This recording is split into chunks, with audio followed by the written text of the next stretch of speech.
KP on the beat, and you already know that. Supernatural. Yes, indeed. Once again, we'd like to welcome everybody to another edition of the pregame show here at Monday Night Football Madness at the Django, which is located downtown Atlanta, 495 Peachtree Street, Atlanta, Georgia, 30308. Y'all make sure and come out each and every Monday to join us for a whole bunch of fun. And we always get the festivities kicked off with the pregame show with the Underworld Mix Show and FantasyFootballStud.com. Since we're here in Atlanta, you know we always start with the Falcons, so let's hop right into the action. It was a great game yesterday, and the Falcons were able to pull out another last-second field goal to win that game 20-17. You had two teams at the top of their divisions, at least tied. Green Bay came into the game tied at the top of their division. The Falcons were the overall leader in the NFC with the 8-2 record coming into yesterday. It was a great game. Really the biggest plays that decided that game were a couple. Aaron Rodgers fumbled. Actually, let me explain that sequence. Actually, Green Bay got the ball all the way down to about the 3-yard line, and on the first play, Green Bay went play action. Aaron Rodgers was throwing to his tight end, who had a defensive lineman clearly beat. There was a fullback out there kind of in front on that same pattern. The fullback accidentally thought the ball was meant for him, jumped up, tipped it, ball went away. It was intended for a tight end. I believe if that fullback would have touched that ball, that would have been a tight end. Next play, Aaron Rodgers fumbles on a quarterback sneak. The Falcons recovering the goal line. As the Falcons are driving down before halftime, the Falcons go for it on 4th down. Matt Ryan gets flushed from the pocket, hits Tony Gonzalez over the middle for 5 yards. It looks like a complete pass. Green Bay did not throw a challenge flag out. Atlanta was smart enough to hurry up and snap the ball. And when you seen that play, anybody who watched that game, that was a drop. Tony Gonzalez did not catch that ball, but you need a little luck sometime. Those really were the two deciding factors. Both offenses pretty much moved the ball at ease. Atlanta did a great job of ball control. Michael Turner on the ground had over 100 yards, a touchdown. Matt Ryan threw a touchdown pass to Tony Gonzalez. With Atlanta, it's real mistake-free football. They do an excellent job of just playing real balance. Roddy White was hobbled out there, still had 4 catches, but with Matt Ryan, Michael Turner, Roddy White, Tony Gonzalez, you have the obvious keys you need on offense to have some stability. Defense, Atlanta got exposed in their secondary, but at home, they always do enough to win. For Green Bay, and this is going to be a couple teams I'm going to talk about today, same thing. They got inside of the 5-yard line on 2 separate occasions and never made one attempt to run the ball. They're strictly passing. And I noticed with Green Bay and a few other teams yesterday that teams who are unable to run the ball, it makes them highly predictable. If the passing game is not going or out of sync, all else fails. So I like Green Bay still, but until Green Bay gets a running game or at least gets some confidence in the running game, I don't see them making the playoffs. You got to have a running game. All right, that covered the Falcons. Y'all want to make sure to follow us at Twitter at Monday Football. Again, that's Twitter, Monday Football. That's the event's Twitter page. And on Facebook, it's Monday Night Football Madness ATL. Again, that's Monday Night Football Madness ATL. All right, we're going to jump into a quick commercial break. Come back and talk about some of the other best games from Sunday. Again, this is your boy Ty with the Underworld Mix Show. It's Monday Night Football Madness each and every Monday with the pregame show here at the Django. We'll be right back after this commercial break.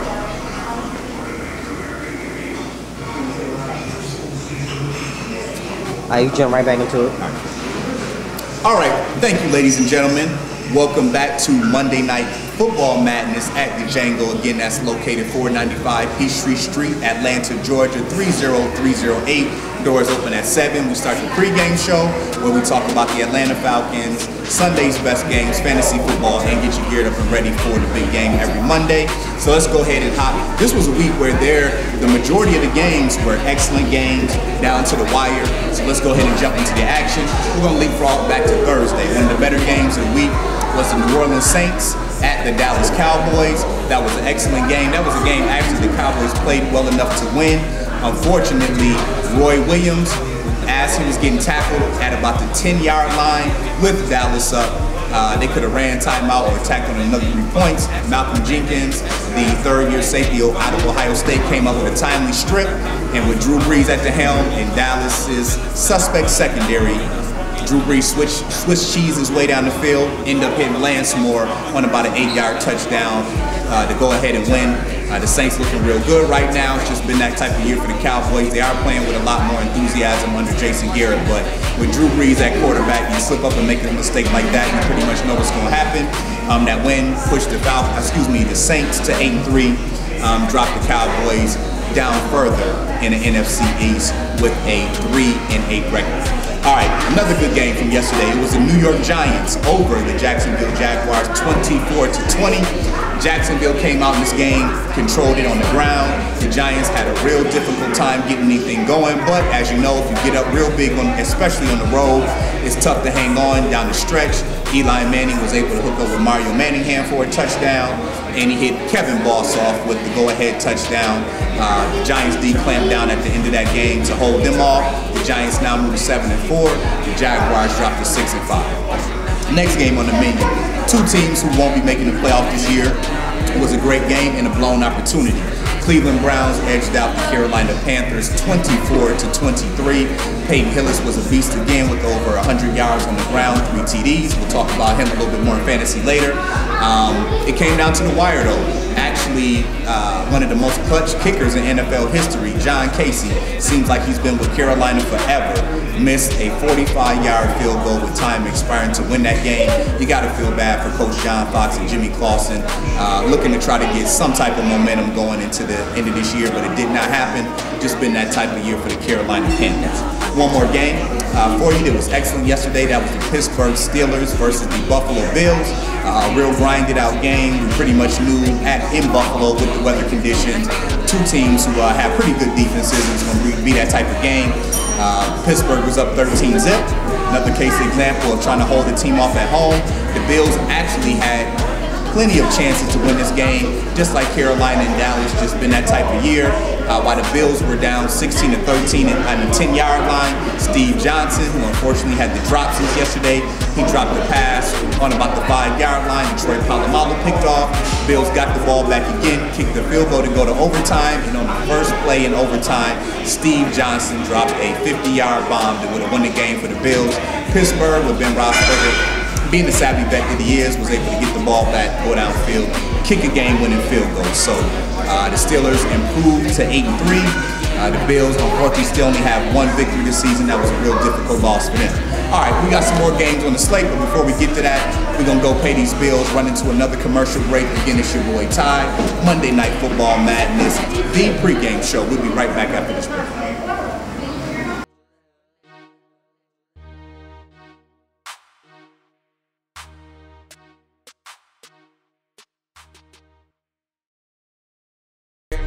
Get them gone, Mr. Swagger with the swaver. Better check your damn behaviors, pockets pregnant, yours in labor.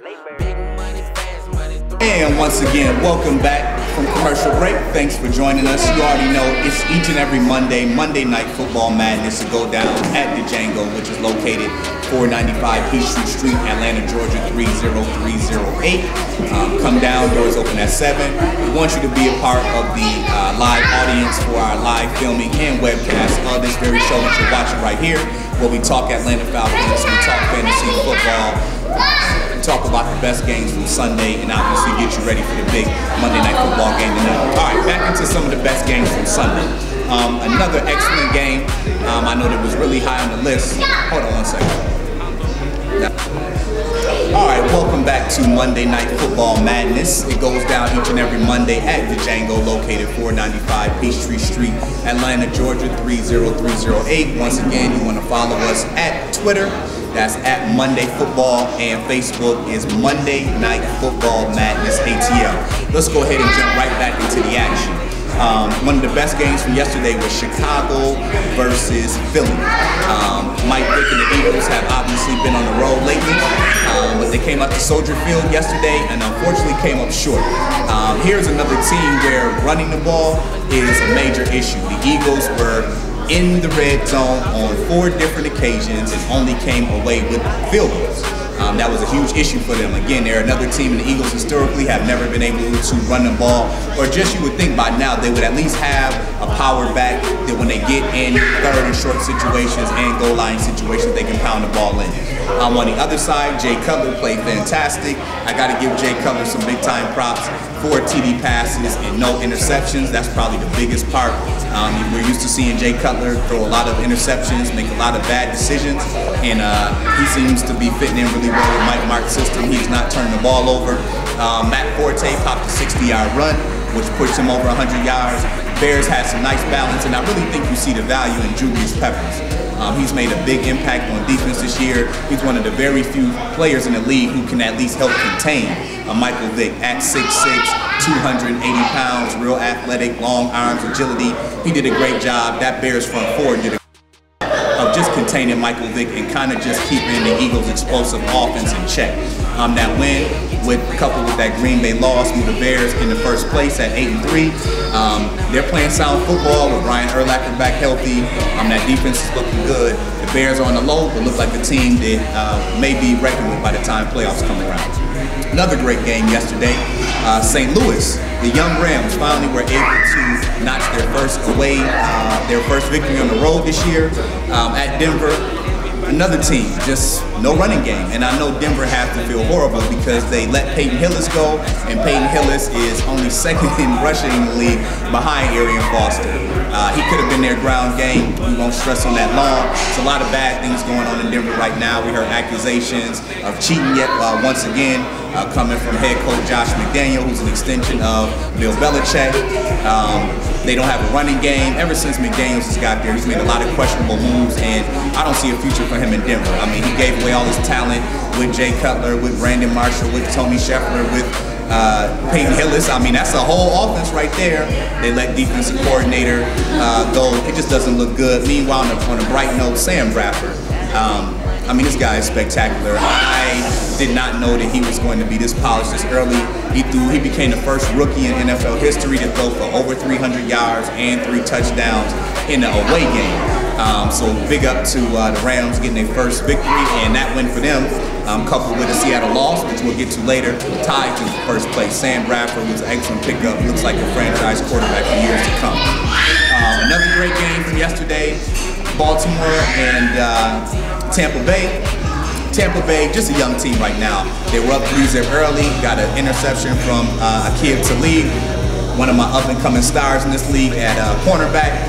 Go downfield, inside the 10-yard line, and I mean, a lot of these teams, when I watch these games week after week, you know, I had an NFL ticket, so I'm able to pretty much key in and watch every game.